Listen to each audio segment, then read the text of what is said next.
key point, Betsy, that President Biden makes.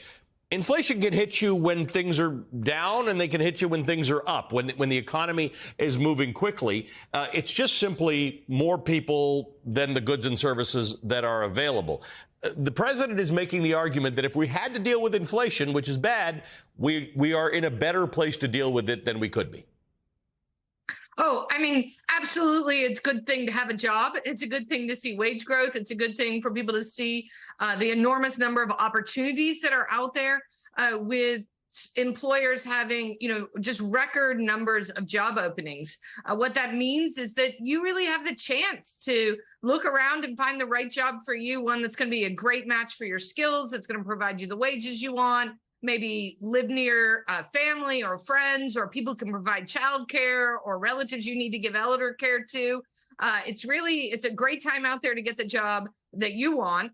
And so that's good for a lot of people. Now, this is also happening at a time when prices are rising, and that is hard on people, and there's no denying that. But, if we're looking at what's causing the price rises, we saw a clear link between Putin invading the Ukraine and gas prices starting to spike. And so there's not much the administration or the Fed can do about rising gas prices. That's just a pain we're all going to share. Obviously, the Fed needs to take some steps to bring inflation down, but realize that a lot of the things that are causing inflation is what you described. Supply, we don't have quite enough to meet demand. So what the Fed's going to try to do is tamp down our demand by raising interest rates. And, that's kind of a thing that's got to work across the board. It's not going to necessarily solve the direct problems of high energy prices. It's not a stiletto. It's a sledgehammer. And part of the problem here is that they use a lot of data. Economists like you and the Fed, they study data. But it is as much art as science. What's the danger here? What are people worried about? That the Fed's been pretty clear this week. Yet another Fed official came out and said, we'll get this. We will tackle inflation. And Betsy, the truth is they can.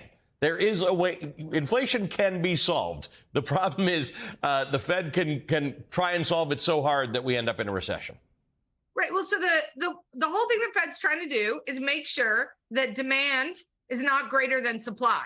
So they can bring demand down. Now, the problem is they bring demand down a lot, and then we end up in a recession. So they want to bring it down just enough, the right amount. That's why you hear a lot of people talking about this sort of Goldilocks economy. We want to see them bring demand down enough that we get rid of some of that pressure on prices, but not so much that people start losing their jobs. And that can be a tough place for them to land. That's actually why they move slowly. You don't want them raising rates really rapidly all in one meeting. You like this sort of 50 basis points at a time. Let's see how the economy is cooling. Let's make sure we don't cause a lot of job loss, but we do need to get prices down. The way to do that is to get people to basically spend less. Are you worried about some kind of a switch, changing in the economy where people go from, all right, I'm buying stuff, I'm finding it a bit expensive, I'm a bit unhappy about it, into suddenly credit card interest rates, mortgage rates, all of these things skyrocketing to the place that everybody shuts down for a while? Is that a harder hole to dig yourself out of than having inflation that's too high? Well, I think one thing I just want to be clear about is, inflation hurts a lot of people. People don't like it, but it is a shared pain. Unemployment really hurts the people who lose their jobs. And it's actually more of a disproportionate knock on those who are the ones who lose their jobs, who get laid off, who get pushed out of the labor market. So there are two different kinds of pains, but I think we should stop. This is an interesting point. So every one of us feels inflation. Every one of us doesn't feel unemployment. If 8% of the population is unemployed, the rest of us don't feel it.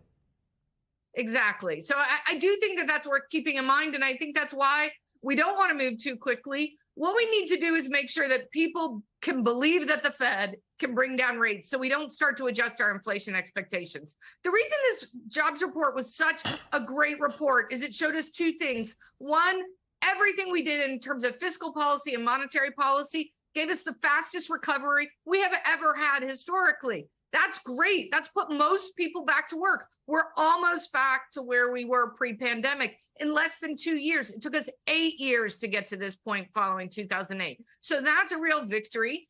And yes, we've got to bring down prices. But right now, employers, they want to hire a lot of people, and a lot of people are showing up to take those jobs.